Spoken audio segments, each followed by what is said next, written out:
resentment is the new power.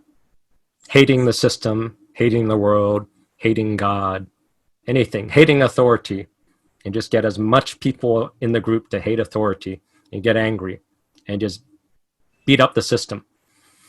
More demands, just burn everything to hell. That's sort of the energy of victim culture. It's beautiful. That sounds pretty scary. It is terrifying because we're seeing it right now, and people jump on and they don't even know what the train they're riding. Create a new culture, and the new culture is this culture of victimhood. Just pulling off socialism, communism, equity, and it's just this resentment energy. The path to dominance in victimhood culture is who gets the angriest and who's the biggest victim, and gets as many other people joining in the rage and resentment. And we just attack whoever the bad guy is. And we try to just destroy their life. And everyone's terrified of this mob, viral mob of enforcement. So you got microaggressions, so people are intolerant of any insult, but it's not even the insult. It's not the intention. Now it's the impact. Impact is more important than intention. And it's not just impact to the audience. If you say something that the other person, the minority, you and the minority are okay. But if some minority or somebody's in the future or in the past might get slighted by that comment, you as the person are responsible for the impact of some random third party in some who knows place. And you must apologize and be contrite because you weren't aware of your microaggression. It's all inference, all implied. That matters more than intent. It matters more than communication.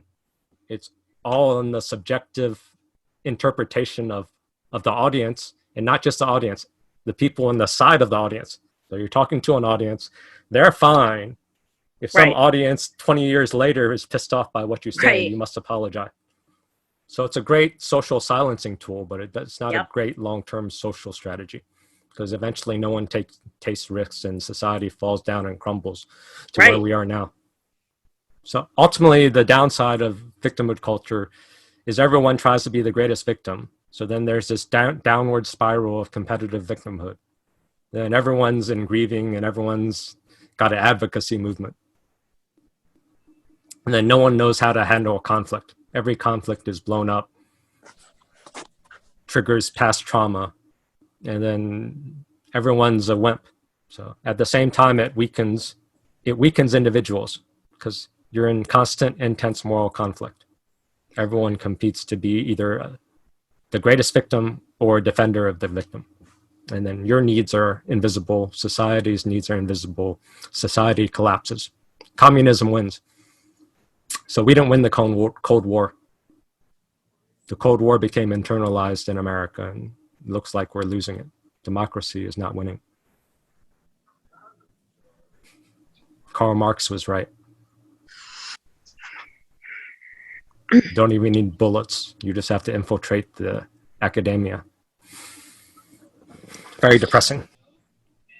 So it fosters a dependency on the collective resentment. You don't know what the collective mob resentment is. The norms you don't know. And my critique is that you don't know, there's no path to redemption. So if you make a social flaw 5 years ago, today, whatever, there's no path to redemption. There's no path. It's like, okay, I fucked up here. This is how I fix it. This is how I'm safe. This is how I get back in culture. There's no path. They always keep that abstract, so you're terrified of the mob rule. So you're dependent, your morals are dependent on this abstract, murky ghost or something. Terrifying. So then slowly you're atrophying your ability to handle small interpersonal matters because you don't know what's right and wrong anymore. So instead of having excess right or wrong certainty, now you just have excess certainty to join the mob on what's wrong. Well, so when culture we changes in response to big events. Yes. Right. So for example, more acceptance around, gay rights now. What could be happening next is this idea of racial equity, right? Like, if there's a right here, cultural equity. conversation. Instead of equality, equity of outcome. And Right. there's no way that never is attainable.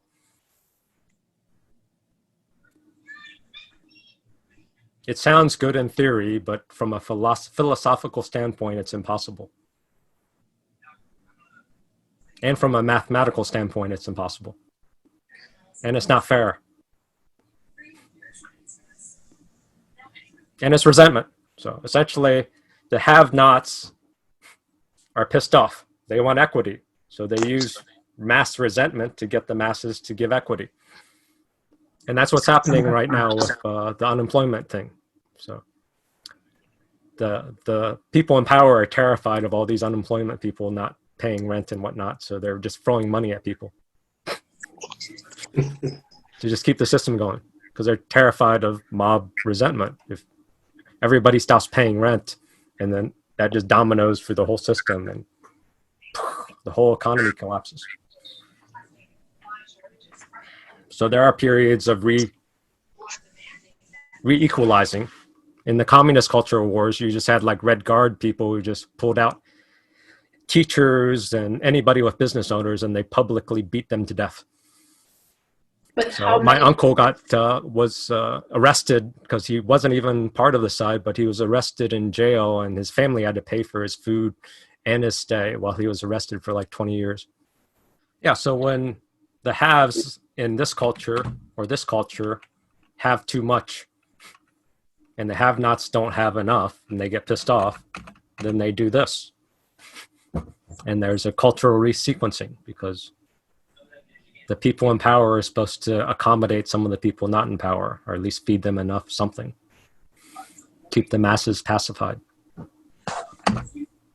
So then we have this. So this is sort of the extremes of victimhood culture.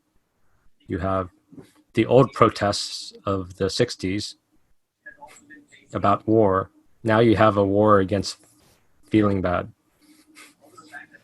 Or you have oppression against actual oppression. And now if you label the other person's, you don't give the other person the right gender identity, then they claim oppression.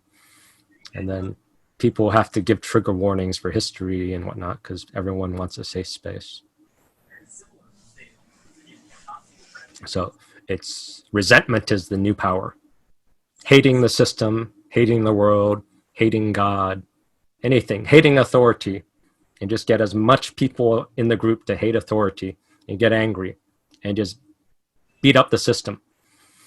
More demands, just burn everything to hell.